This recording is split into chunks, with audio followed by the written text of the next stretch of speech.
So ayan guys, for today's video, ituturo ko lang sa inyo kung paano nga ba mag-update ng Mabilis Cash app. Unang-una is para sa mga Android users, pwede tayo mag-update sa Google Play Store. And para sa mga iOS naman, pwede sa App Store. So ayan, i-open na natin ang Google Play Store. Then pagka-open, itap nyo lang yung search na nandito sa lower part.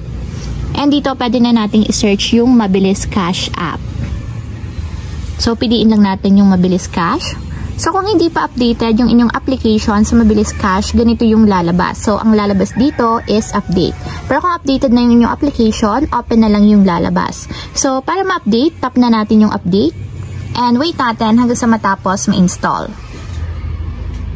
So ayan guys, after ma-install, ganito yung lalabas. So open na yung nakalagay. So tap natin yung open para directly mapunta tayo sa pinakang application.